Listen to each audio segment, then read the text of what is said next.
Карабулаке сотрудники ГИБДД провели масштабный рейд.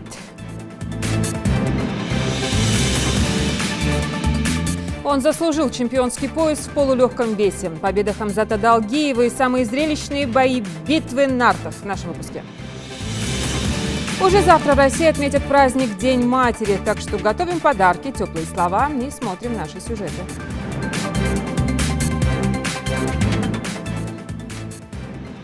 Это новости 24. Добрый вечер.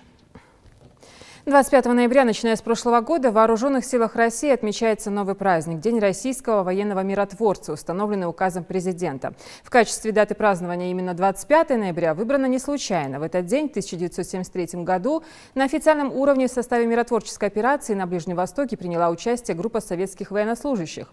Вклад российских военных миротворцев в предотвращение вооруженных конфликтов, сдерживание агрессивных действий противоборствующих сторон в разных регионах мира очень высок.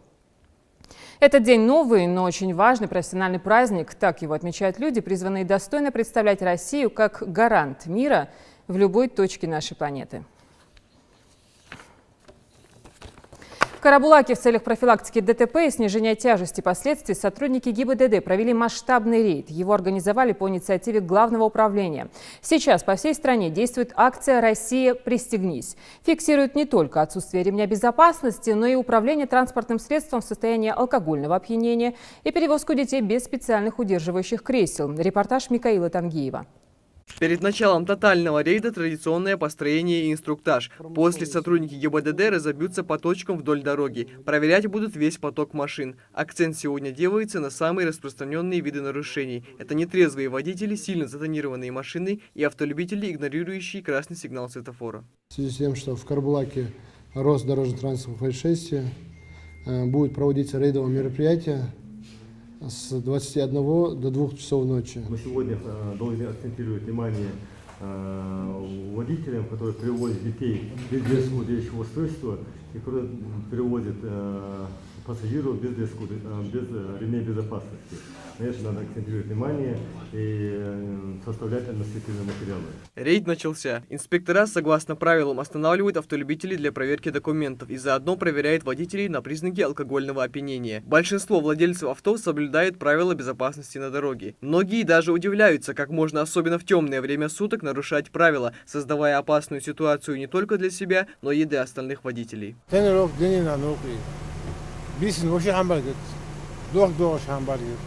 من ودهم вообще утим учусь. Этим вообще харта, денег харта, манна вообще башен абуахш. Проводим то, что лишает. Да я есть проводим нужно. Лично лидер. Мухаммад из нарушений. Ежи с харта, машин, что скажи, из модда звали. Шорт даваха, шорт хабиш, ба, вокли мавали. Совали кивар, вали, из духадика барбар. Не прошло и 10 минут, как объявился первый нарушитель. Владелец иномарки забыл надеть ремень безопасности, который призван его же и спасти в случае аварии.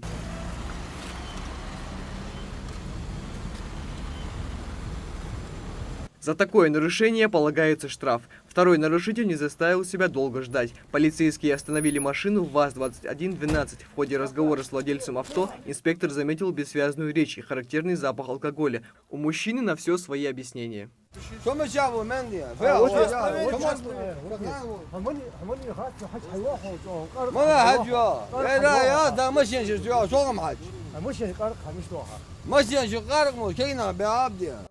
Полицейские составили акт задержания, зафиксировали данные нарушителя, а после водителя отвезли в отделение полиции. Согласно соответствующему порядку проведения мер при задержании, владельцу авто зачитали его права и обязанности, после чего ему предложили пройти проверку алкотестером, но от него последовал решительный отказ. Я вам вообще вашему отделению не доверяю. Вы отказываетесь продувать? Да. И поэтому я вашему учреждению не доверяю. Все, сейчас выпишем направление и направим вас в медицинское учреждение для прохождения медицинского свидетельства. Водителю, которого мы сейчас сегодня задержали в нетрезвом состоянии, мы составили административные материалы, все необходимые материалы собраны, и эти материалы будем направить в суд для дальнейшего разбирательства. Прошедший рейд принес свои результаты. Были зафиксированы многочисленные нарушения. По словам инспектора, подобные мероприятия планируется проводить во многих населенных пунктах пунктах республики. В ходе данного мероприятия мы сегодня нами госавтоинспекции было выявлено факты управления транспортом состоянием алкогольного опьянения, управления транспортом без прав управления, без водительского удостоверения и не имеющим права управления. По данным УГИБДД МВД России по Ингушетии, за 10 месяцев в Республике Ингушетия зафиксирован 191 случай аварий на дороге. В этих ДТП погибло 70 человек и 307 получили ранения различной степени тяжести. Сотрудники госавтоинспекции призывают водителей впредь не нарушать ПДД и соблюдать безопасность на дороге. Михаил Тангиев, Новости 24. Согласно данным опроса Центра социологии и студенчества, более 80% российской молодежи поддерживают идею ввести для чиновников торжественную клятву по аналогии с присягами военных, полицейских и врачей. Более того, 80% опрошенных заявили, что ожидают от российских чиновников обещания служить народу и действовать в интересах граждан. Второе и третье место разделили между собой требования честно исполнять свой долг и предотвращать любые проявления коррупции. Верховенство закона, а также служение стране и ее защита от внешних и внутренних врагов оказались для респондентов чуть менее важными принципами работы чиновников. Завершилась битва нартов накануне. Это уже 4-й по счету турнир по смешанным единоборствам в нашей республике. Во дворец спорта съехались тысячи болельщиков и гости из разных регионов страны. В рамках вечера прошло 12 поединков, в том числе и титульный бой между Хамзатом Далгиевым и Иваном Бухингером. Подробнее о самых ярких моментах и о том, как сложился поединок для претендента на чемпионский пояс, репортаж Тамерлана Хамхоева. 24 бойца, 12 поединков, несколько тысяч зрителей и по-настоящему спортивная атмосфера. Битва вновь приковывает взгляды болельщиков ММА по всему миру. Первый поединок предварительного карда — Селем Евлоев против Дмитрия Орлова. Судя по тому, как ингушский боец проводит свои поединки, скоро о нем станут говорить не как о брате чемпиона лиги Моусера Евлоева, а как о серьезном претенденте на титул. Ожидания болельщиков Селем оправдал вполне. Победа техническим нокаутом в первом же раунде еще выше подняла ингушского бойца в рейтинге своей весовой категории. Волнения не было, потому что я готовился на все 100. Волнение бывает, когда ты не готов, а я сейчас готов, и волнения вообще не было. Победу я хочу посвятить отцу, своим родителям и всем родственникам. Еще я хочу сказать, в этом бою мне помогал мой брат, как я уже говорил. И еще хочу поблагодарить руководство нашего ММА. Сулейм умудрился допустить ряд очень больших ошибок, но несмотря на это, он успел финишировать до конца первого раунда. Так надо больше ноги защищать. В остальном вопросов нет. С каждым боем он все ближе к титулу, это значит все ближе ко мне. Надо там сейчас что-то сделать, или вес менять, или травму ему дома делать. В следующей схватке встретились Юрий Чобука из Украины и Ахматхан Боков, представляющий нашу республику. Проявив инициативу, Ахматхан постарался вести бой активнее своего оппонента. Однако быстрый перевод в партер от Юрия Чобуки дезориентировал ингушского бойца. Победу удушающим приемом одержал спортсмен из Украины. Спасибо Ингушетии за очень теплый прием. Последние бои я тоже у себя дома проводил. И теперь я понимаю, как было моим соперником. Это тяжело, но свой дебютный бой, вообще профессионалах, я проводил тоже в гостях. И я люблю себя показывать в гостях. На битве нартов присутствует много именитых гостей. Профессионалы в этом виде спорта делают свои прогнозы относительно главного боя вечера. Хамзат Далгиев против Ивана Бухингера. Ну то, что он титул удерживает, не сказал бы, потому что Идрисов его в прошлом году выиграл. Но Хамзат должен его выиграть, у него другого выхода нету. Этот бой идет в его родной республике, и у него другого шанса не должно быть, только он должен выиграть и все. В андеркарде этого вечера сошлись известный в широких кругах ММА Александр Бутенко, потерявший в начале этого года чемпионский пояс в бою против Абукара Индиева. На битве нартов его соперник Элер Нармурзаев, представляющий Узбекистан. Бой с самого начала проходит под диктовку Александра, и видно, что выводы из своих предыдущих ошибок боец точно сделал. Победа Александра по итогам первого раунда никого не удивила.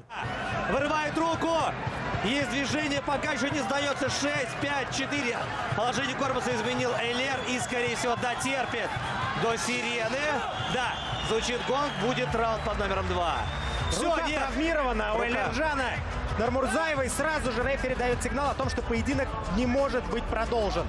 Вот что значит постараться дотерпеть на последних секундах, и в итоге, к сожалению, боец из Узбекистана получает травму.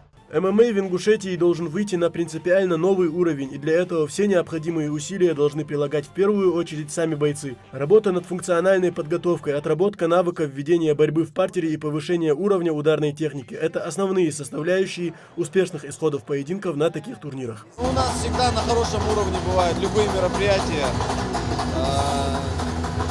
Мы вот сейчас начало, у нас парень один Евлоев выиграл. Ну, конечно, все болеют и ждут финальный бой. Самый главный для нас за пояс. Хамзат Далгиев. Я за него болею.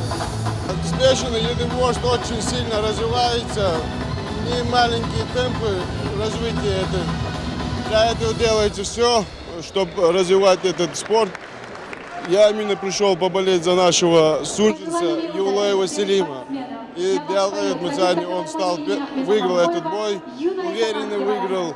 Значит, есть науки, борцовские науки, ребятам помогают, можно сказать. Еще один бой этого вечера, но уже в главном карде. Боец из Бразилии Диего Давелла реваншировал своего давнего соперника из Кыргызстана Бусурманкула Абдибаита. Оба бойца заряжены на борьбу и намереваются выдать бескомпромиссный бой. Однако одна ошибка может все испортить. Спортсмены бросаются в атаку с первых же секунд поединка. Предпочтительнее и опаснее в атаках выглядит спортсмен из Кыргызстана. Досрочное завершение поединка не заставило себя долго ждать. Еще один удар. Все, это все. Второй раз вот я также нокаутирую, техническим нокаутом я выиграл. Мне очень понравилось. Прекрасный народ, прекрасный горный страна. Ингушетия мне очень понравилось. Я хочу еще больше участвовать в этой арене, вот эта публика. Большое спасибо за то, что меня поддерживали этого прекрасный народ. Я благодарю всем и благодарю М1 Challenge. Вот и главное событие этого вечера – титульный поединок между Хамзатом Далгиевым, претендентом на чемпионский пояс в полулегком весе, и Иваном Бухингером из Словакии, удерживающим свой титул на протяжении нескольких лет. Зрителям презентуют спортсменов, бойцы рассказывают о подготовке и о настроении перед боем. 32 победы в активе действующего чемпиона против 9 претендента на пояс. Несомненно, соперник очень опасный. С первых же секунд пошел небольшой размен на дистанции. Бойцы не стремятся перевести бой в партер, хотя у Хамзата борцовская база отличная. Пропустив один опасный удар, Хамзат чуть не оказался на канвасе рейджа. Однако даже из этого положения сумел извлечь выгоду. Молниеносный перевод в партер обескуражил чемпиона. Несколько попыток от Ивана Бухингера провести удары в голову и корпус успехом не увенчались. А вот Хамзат, чуть приподнявшись, нанес подряд сильнейшие удары в голову уже поверженного чемпиона. Ликование болельщиков и лицо Бухингера Хамзат точно запомнит надолго. Хамзат Далгиев чемпион. Уже третий в истории Ингушетии и третий в этом году пояс чемпиона остается в нашей республике. Вручают пояс Юнусбек Евкуров, президент Федерации M1 Global и легенда ингушского спорта Яхья Мережков. Поблагодарить главу Республики Ингушетия Юнусбек Мамадгеровича Евкурова. Юнусбек Дарьясовна, выступит. Хочу поблагодарить руководство М1 за то, что дали такую возможность. Я этим возможностью воспользовался. И этот пояс меня не покинет. Я еще раз хотел поблагодарить республику. Еще хочу поздравить. Я слышу, что сегодня День матерей. Эту победу я посвящаю своей маме и поздравляю всех матерей. После завершения поединка были подведены итоги турнира. В целом, глава Ингушетии и президент Федерации M1 Global прокомментировали выступления бойцов и рассказали о перспективах ММА в регионе. То, что Вадим согласился именно в самые тяжелые времена пойти в республику, создать это направление, и мы вот сегодня имеем таких хороших топовых бойцов. Но это все без труда не бывает, это огромный труд вложен, и я доволен, что все получается.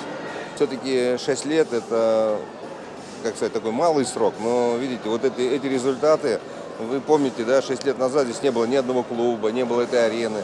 И все это, наверное, благодаря Мамаду Георгиевичу Евкурову, потому что все-таки это гигантская работа, которая проделана, и вот поэтому результаты. И вы знаете, что эти ребята сегодня, вот то, что он пояс получил, это не какие-то деланные пояса, это пояс, который выстраданными, которые они прошли, не знаю, долгую дорогу. 5-6 лет они шли к этому поясу. Поединок Хамзата Далгиева стал украшением вечера. Учитывая тот путь, что проделал ингушский боец на пути к этому триумфу, можно за него только искренне порадоваться. А многие ребята, которые только начинают заниматься ММА, возьмут пример с наших чемпионов. Тамерлан Хамхоев, Исмаил Гатагажев, Сурхок Усиев, Султан Булгучев, Новости 24. До празднования Дня матери всего один день. Готовится к нему вся республика. Мы освещаем утренники, посвященные самому дорогому человеку, концерты, праздничные встречи, награждения. Просто приезжаем на дом к матерям-героиням для того, чтобы лишний раз отдать дань уважения.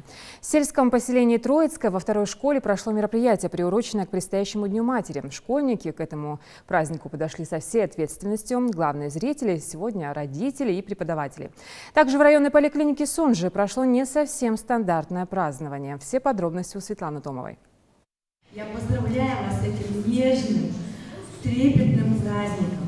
Мама – это самое главное слово в нашей жизни.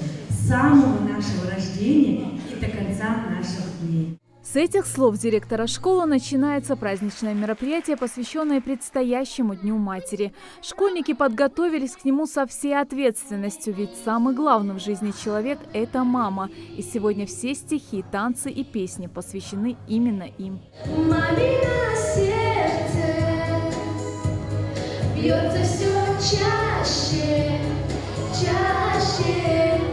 Как сделать, чтоб никогда не разбилось оно. Марина Бигботова воспитывает 3 детей. Женщина отмечает, что пока не появились свои дети, не знала, насколько сильна материнская любовь. Своей же мамы у Марины не стало 7 лет назад. С каждым днем ее все больше не хватает, делится она.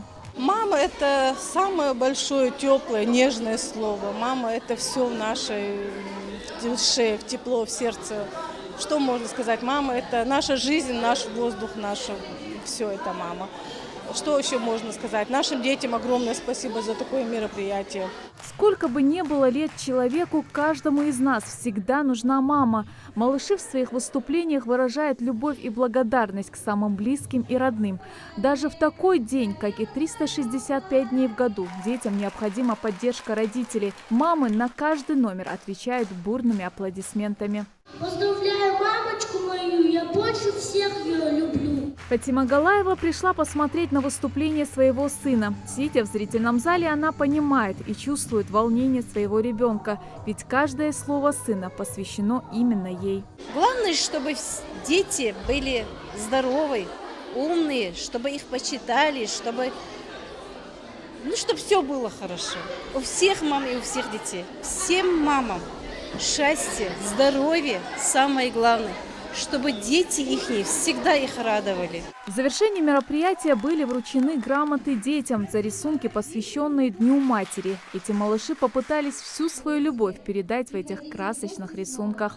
Я нарисовала маму с ребенком, потому что на День матери, потому что я очень люблю свою маму. Мама, мамочка – это первое слово, которое произносит человек. Оно звучит на всех языках одинаково красиво. Сколько в этом слове нежности, добра, доверия и тепла спешат нам рассказать школьники. Я люблю свою маму из-за того, что она со мной рядом, из-за того, что она переживает за меня, из-за того, что она поддерживает меня, из-за того, что она любит и уважает мое решение. Мы хотим поздравить всех мам. Мама – это самое главное слово и самое красивое. Мама для всех детей существует. И мне кажется, что мама – это самое... Мама самая лучшая на свете. И мне кажется, что все должны любить своих мам. Поздравляю всех с Днем матери. Мероприятие направлено на формирование нравственности и духовности, любви и уважения к матери. Сегодня каждый ребенок раскрылся по-новому и старался по-особенному. Ведь каждому малышу важна оценка матери, отмечает директор школы. Дети сегодня показали мероприятие, собрали всех своих мам. Участие приняли все дети, начиная от 1 заканчивая 11 классом. Дети очень талантливые, они стараются и в учебе, и показать свой талант и на праздниках. Учиться любви нам суждено всю жизнь, изо дня в день. Так у кого же учиться, как не у родной матери? Каждая мама – это женщина с большой буквы, и мы, дети своих матерей, должны приносить радость своим родителям, постараться не разочаровывать их, не забывать, что мы – это самое дорогое, что есть у них. Ведь счастье матери – это счастье ее детей. Поздравляли мам сегодня и в медицинских учреждениях. Так, в поликлинике Сунжи ко Дню матери подошли немного нестандартно. Вместо артистов с концертной программой руководство медучреждения пригласило богословов, которые пообщались с мамами-врачами.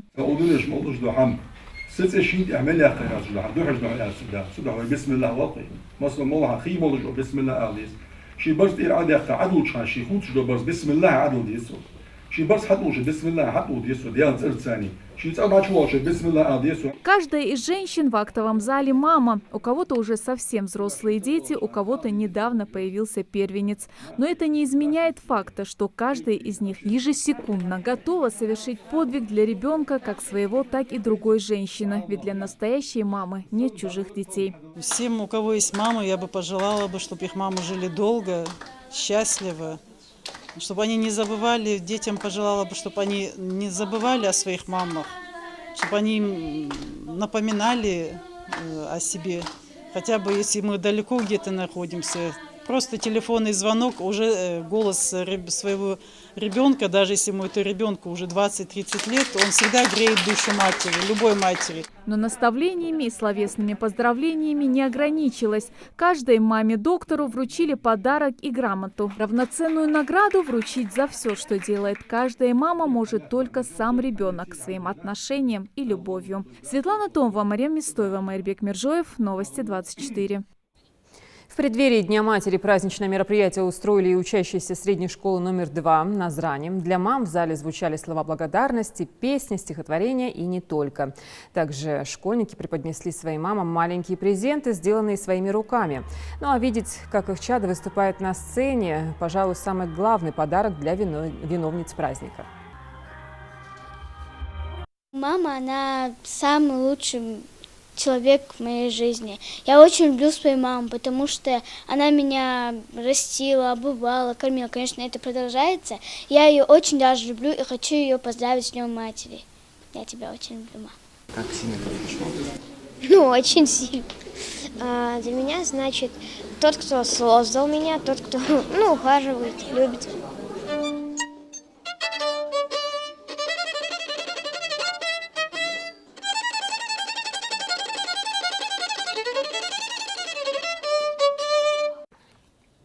Ну а в Малгобекской районной больнице отметили праздничным концертом предстоящий праздник всех матерей. Здесь же в стенах больницы наградили медалями и благодарственными письмами от Движения матери России 20 родителей за достойное воспитание детей.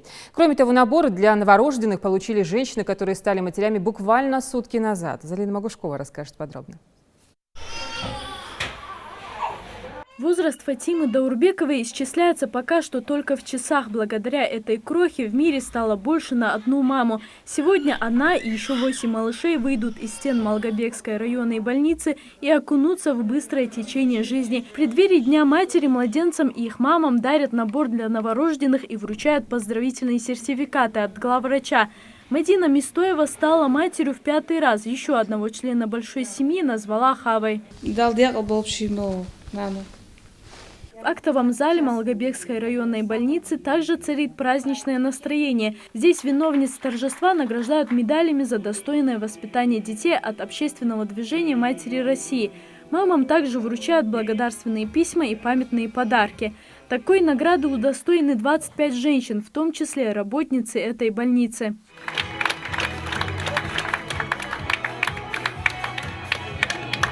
Пятимат Корикова всегда успевала совмещать и тяжелую работу медика с ночными дежурствами, и воспитание 5 детей. Женщина гордая тем, что теперь она не просто мама, но и бабушка замечательных внуков. Вне зависимости от детей, один у тебя ребенок или 5, это большой труд. Даже если они выходят замуж и женятся, мать продолжает. Беспокойные ночи, забота о них же. Быть матерью – это огромный труд, за который дети платят первым произнесенным словом «мама», примерным поведением, пятерками в дневнике, дипломом и, конечно, заботой. Но даже без всего этого материнское сердце так уж устроено, всегда будет любить и беречь своих детей. Мне дано, наверное, сегодня поздравлять мам, потому что я рано осталась без матери 8 лет. И сегодня то, что у меня есть возможность поздравлять вас, это дорогого стоит.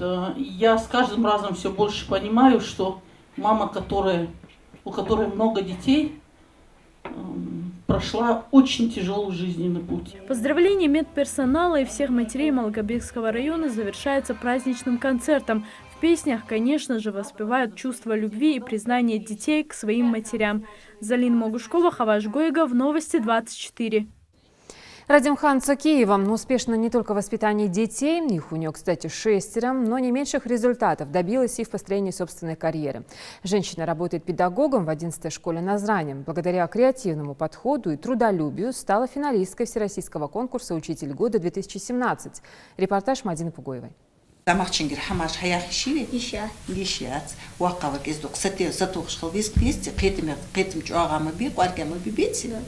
Если днем Радимхан Цокиева пропадает на работе, то вечер полностью посвящает семье. Воспитание детей для нее на первом месте. Многодетная мать вырастила и поставила на ноги 6 детей. 4 старшие дочери и сын уже окончили вузы и трудятся на благо республики. А младший только перешел в 3 класс. О таких духовных ценностях, как честность, ответственность и благородство, Радимхан не перестает напоминать и своим детям, и чужим. Я все время не уставала повторять им, чтобы они ладили с детьми, которые ходят с ними в группу, да? Чтобы они находили себе друзей и дорожили дружбой. Самое главное, чтобы были честны с самими собой, с другими, и отношения строились только на честности, взаимоуважении и почитании старших, естественно. Тяжело в учении, легко в бою, поэтому о будущем нужно думать уже сейчас, наставляет Радимхан. Каждый вечер она вместе с сыном садится за письменный стол, разложив учебники и тетради. Русский язык. Значит, пишем домашнее задание. Число. 180. Число записывай сперва. Стать преподавателем Радимхан Цокиева хотела еще со школьной скамьи. Путь к своей заветной цели она начала еще тогда. Поступить на профильный факультет с первого раза не получилось, вспоминает Радимхан. Но уверенность в своем выборе и целеустремленность помогли ей освоить полюбившуюся профессию. И вот спустя четверть века она преподаватель высшей категории, который пользуется уважением среди коллектива и учащихся. Ученики начальных классов, они мне по возрасту как-то ближе. Это как губка, которая начинает в себя впитывать, всасывать все то, что она видит. Они очень... Дети же ведь все-таки, когда ты что-то объясняешь им новое, если они чем-то заинтересовались, у них в глазах появляется такой блеск, неподдельный блеск и интерес. Вот тогда я чувствую, что я все-таки это не просто так трачу время свое на этом поприще. Это меня радует. На протяжении долгих лет Радимхан Цокиева оттачивала свое педагогическое мастерство, внедряя новые методы обучения и технологии. Как позже выяснилось, не зря особый подход к ученикам позволил ей вести индивидуальную работу с каждым из них. Такому трепетному отношению к себе дети только рады. Мою учительницу зовут Радима Магомедовна. Я ее очень люблю и очень люблю школу. Она меня всегда хвалит. Мне нравится, как она меня учит.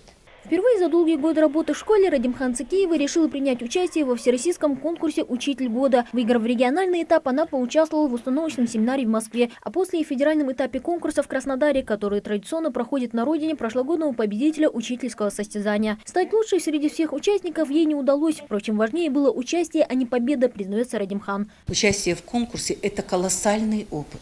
Колоссальный опыт и методический, как хотите. Колоссальный опыт. Я нисколько не жалею, что я стала участником этого конкурса.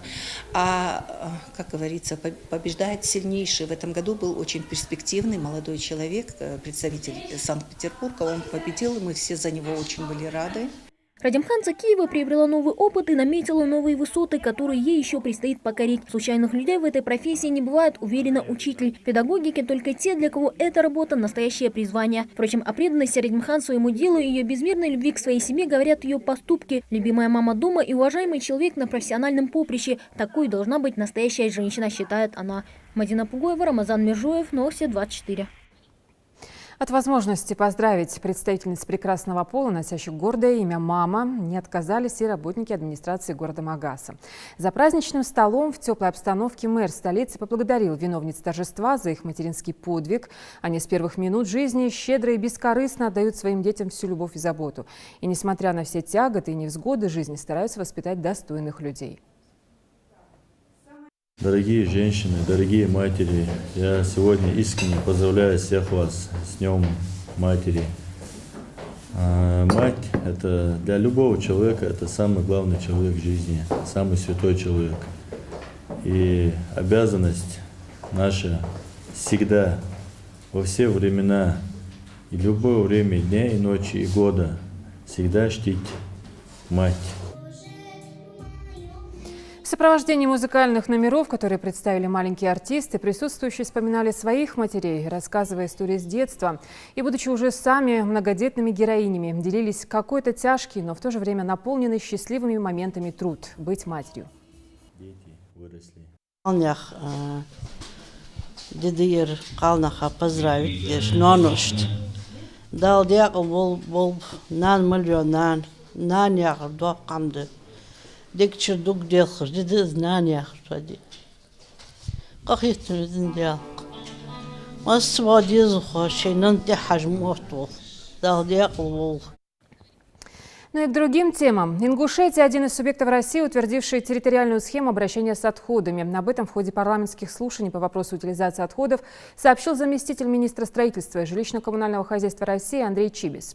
Схемы обращения с отходами разработали и согласовали с органами Росприроднадзора уже 82 региона, в числе которых Ингушетия. Сейчас Минстроем России ведется работа по подготовке к конкурсу для отбора регионального оператора по обращению с твердыми отходами. Отметим, что для поддержки и сопровождения реформы создана правительственная комиссия, также 83 региональные рабочие группы, 13 из которых сейчас находятся на согласовании. В Назране уже запустили новые очистные сооружения, так как мощности ныне существующих не хватало. Проверить их в действии и заодно взять анализ воды, которая поступает в реку Назранка, приехала комиссия Росприроднадзора. Репортаж Саида Куштова. Ингушетия всегда славилась чистотой рек. Экологической безопасности в регионе предпринимаются серьезные шаги. В их числе строительство очистных сооружений в Назране. В первую очередь это делается, чтобы сохранить в первозданном виде водные источники на территории Назрани. Объект был стратегически необходим, так как мощности уже действующих очистных в городе с населением свыше 130 тысяч человек явно не хватало. Очистные сооружения города Назрани находятся переданные правительством на баланс нашего предприятия. Работают они в полном объеме, производится очистка химическая, биологическая, механическая. Все соответствует нормам. Также закончен второй этап реконструкции иловых площадок в полном объеме. Можно сказать со всей ответственностью, очистные сооружения города Назрань работают в штатном режиме. В Росприроднадзор от местных жителей поступило несколько жалоб, что грязная вода попадает в реку, не проходя процесс очистки. Чтобы разобраться в ситуации, комиссия выехала вместе с аккредитованной лабораторией. Заключен договор с лабораторией, которая ежемесячно будет отбирать пробы, мониторить. Всю необходимую документацию представляется. Вот визуально вроде все работает, очистные новые. Сейчас анализ отберем, будем видеть. А так у нас, помимо этого, еще очистные в Карабулаке, очистные в Магасе. Там вроде бы превышений нету. Проект предусматривает ступенчатую очистку канализационных источных вод, механическую, физико-химическую и биохимическую. С последующим сбросом очищенной воды обратно в реку сначала стоки поступают в так называемую комнату решеток, где воду очищают от бытовых и прочих крупных отходов. Далее стоки попадают в песколовки, где очищаются от песка и других твердых примесей. Все оборудование новое и работает в автоматическом режиме, а рабочим наладчикам всего лишь нужно задать команду. Когда наполняется бак, он стоит в режиме ожидания. Когда чуть-чуть уровень падает, он опять снова включается, опять наполняет этот бак. После того, как компрессорная станция подает воздух на биоблок, там происходит разделение ила. После того, как уже очищенная вода начинает сбрасываться уже непосредственно в водоем, вот тогда подается уже отсюда гипохлорид натрия, чтобы обеззаразить, убить оставшиеся микробы. Воду после очистки специалисты заберут для анализа, после чего и сделают экспертное заключение, соответствует ли она нормам. Мы отбираем сброс очистных сооружений. Будем проверять, насколько они эффективно работают. За сутки здесь может обрабатываться 14 тысяч кубических метров воды. Процесс контролирует 15 сотрудников, которые работают круглосуточно. Работа очистных сооружений несет не только огромную пользу для потребителей, но и играет большую роль в деле защиты окружающей среды. Сточная вода, прошедшая через эту очистную систему, уже никогда не будет гнить, а напротив станет экологически безопасной для человека. Саид Куштов, Халаш Гойгов, Новости 24. В Национальной библиотеке прошла презентация книги «История Ингушетии». Издание вышло в 3 версиях. Это рельефно-точечный для незрячих, умеющих читать по шрифту Брайля, в укрупненном шрифте для слабовидящих, а также в аудиоформате. Это поможет решить главную задачу интегрирования граждан республики с ограниченными возможностями в общественную среду и их реабилитации и адаптация в условиях сложившихся жизненных реалий. У меня вообще слабое зрение, очень слабое, но для меня это, как вам сказать, любую книгу я вот брала раньше, она мне так не читалась легко, как эта книга читается, очень легко читается. И просто хочется поблагодарить всех издателей этой книги, особенно это же очень тяжелый труд составлять, и для нас, вот, чтобы была доступна эта книга. Составитель и автор книги «История Ингушетии», кандидат исторических наук Тимур Матеев. На протяжении 2 лет сотрудники отдела Центра «Доступная среда» работали над этим изданием, которое совсем, кстати, скоро будут доступны для слабовидящих и незрячих. Для тех, кто лишен зрения и не умеет читать, не знает вот этот алфавит Брайля, помогать им открывать мир, как бы озвучив эту книгу, для меня это была такая возможность сделать добро, может, даже. Книга очень легко воспринимается, она очень хорошо структурирована, легко запоминается, что немаловажно для исторического произведения, исторического труда. Она периодизация и хронология книги от древнейших времен до современности. То есть она включает в себя все этапы и вехи развития Ингушетии и ингушского народа. Ну и в завершении. Оказаться на Луне, не покидая Землю. Такой опыт предстояло пережить участникам эксперимента, который провела Российская академия наук. 3 мужчин и 3 женщины пробыли в замкнутом пространстве 17 дней. В это время ученые наблюдали, как изоляция влияет на их психологическое и физическое состояние. За 2,5 недели участники эксперимента успели долететь до окололунной орбиты и совершить первые витки вокруг спутника Земли. Эти испытания лишь первые в серии экспериментов. В будущем ученые хотят посмотреть, как будет чувствовать себя человек, если окажется отрезан от внешнего мира на целый год. Следите за новостями на канале Ингушетия и до встречи в эфире.